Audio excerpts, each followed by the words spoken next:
अस्सलाम guys, welcome back to the new video. तो guys आज हम आपके साथ शेयर करने जा रहे हैं रेसिपी कोफ्ते की। तो इनको फ्राई कैसे किया जाता है और उसके अंदर जो है कीमे की कंसिस्टेंसी कैसी होनी चाहिए और मसाले कौन कौन से ऐड किए जाएंगे इसके अंदर एंड और भी बहुत सी टिप्स। तो चलिए बिस्मिल्लाहिर्रहमानिर्रहीम। सबसे पहले हमने ले लेना है जी 1.5 चम्मच chilli flakes, black pepper 1 teaspoon, सुर्ख मिर्च और हल्दी भी इतनी ही क्वांटिटी में ले लेनी है। नमक ले लेना है हमने 1 टीस्पून और ज़ीरा ले लेना है हमने साबुत, और जो है कोफ्ता मसाला लेना है। और कीमे की कंसिस्टेंसी हमने रखनी है, इसको थोड़ा सा ब्रीक रखना है हमने। आप देख सकते हैं जी हमने इसके अंदर जो हरी मिर्च भी ऐड कर दी थी पहले ही। अब सब मसालों को इसके अंदर अच्छे तरीके से ऐड कर देना है और अच्छे तरीके से मिक्स कर लेना है हमने। इसके अंदर मैंने आधा किलो है जो बीफ का जो है कीमा लिया है हमने, चिकन का नहीं लिया, बीफ का है।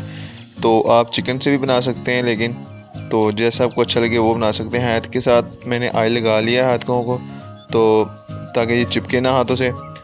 तो अच्छे तरीके से इसको गुलाई के साथ गोल गोल कर लें, कोफ्तों को अच्छी शेप दे लें। इसको जितनी अच्छी शेप होगी उतने खाने में भी उतना ज़्यादा मज़ा आएगा और दिखने में भी काफ़ी अच्छे लगेंगे। मैंने इसके अंदर किसी किस्म की कोई चीज़ भी ऐड नहीं की। जो लोग कहते हैं कि इसके अंदर बेसन ऐड करें, अंडा ऐड करें, तो मैंने कोई भी चीज़ नहीं ऐड की। तो माशाल्लाह से नहीं टूटेंगे, आप देख सकते हैं आपकी आंखों के सामने बनेंगे। तो मैंने सब जो है इसी तरह से गुलाई की शक्ल में हमने कोफ्ते बना लेने हैं। तो इनको अच्छे तरीके से फ्राई कर देना है, ज़्यादा भी फ्राई नहीं करना कि ये हार्ड हो जाए। तो दरमियाने से करने हैं आपने कि मतलब अच्छा सा कलर इस पर आ जाए। तो आप देख सकते हैं जी माशाल्लाह से फ्राई हो चुके हैं हमारे। तो इस शक्ल में आ जाएं तो हमने अब ग्रेवी तैयार कर लेनी है। ग्रेवी के अंदर हमने प्याज ऐड करने हैं 2 अदद, और ऑयल के अंदर हमने इसको अच्छे तरीके से भून लेना है। इसके अंदर 2 अदद चॉप किए हुए टमाटर और 3 हरी मिर्चें ऐड कर देनी है। और आधा कप मैंने ले ली है मलाई, और हल्दी, नमक, और जो है कौरमा मसाला लिया है, ज़ीरा लिया है, गरम मसाला और 1 टेबल स्पून जो है वो लाल मिर्च और दरा मिर्च ले ली है, 1 टीस्पून सब कुछ। और इनको अच्छे तरीके से हमने ऐड करके हिलाते जाना है और इसको तैयार कर लेना है हमने ग्रेवी को।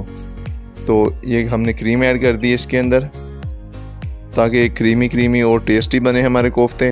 अच्छे तरीके से इसको अच्छे तरीके से भूनते जाएं जब तक कि ये ऑयल ना छोड़ दे अपना। तो ये देख सकते हैं ये आहिस्ता आहिस्ता इसने ऑयल भी छोड़ना शुरू कर दिया हमारी ग्रेवी ने। माशाल्लाह से कितनी खूबसूरत लग रही है। तो अब इसके अंदर हमने ऐड कर देने हमारे कोफ्ते। तो माशाल्लाह से ये देख सकते हैं जी आप, हमने इसके अंदर कोफ्ते ऐड कर दिए हैं और इनको भी अच्छे तरीके से मिक्स करना है, ताकि जो मसाला ग्रेवी है हमारी इसके अंदर अच्छे तरीके से जज़ब हो जाए, इसका ऑयल भी, तो टेस्ट जो है इसका इन्हेंस हो गया आ जाए माशाल्लाह से। और ज़्यादा हमने चम्मच को हिलाना नहीं है ताकि पहले टूट ना जाए।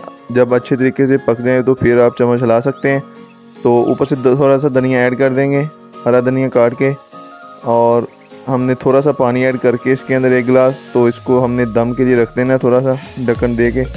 तो ढक्कन उठा के हमने 5 से 10 मिनट बाद ढक्कन उठाना है हल्की आंच पे। और माशाल्लाह से हमारे कोफ्ते तैयार हो चुके हैं।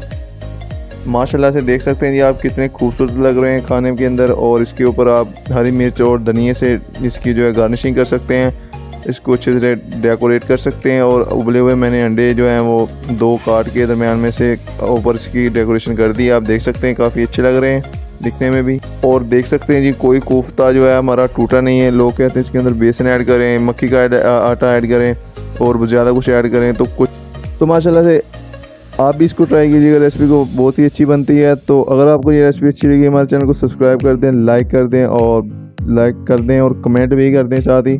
तो इससे हमें मोटिवेशन मिलती है अगली वीडियो अच्छी बनाने में। तो अभी जाएँ जल्दी से फ्री में सब्सक्राइब करके चैनल को आ जाएं। तो मिलते हैं अगली वीडियो में। तो इस वक्त के लिए अल्लाह हाफिज़। लाइक करना मत भूलिएगा।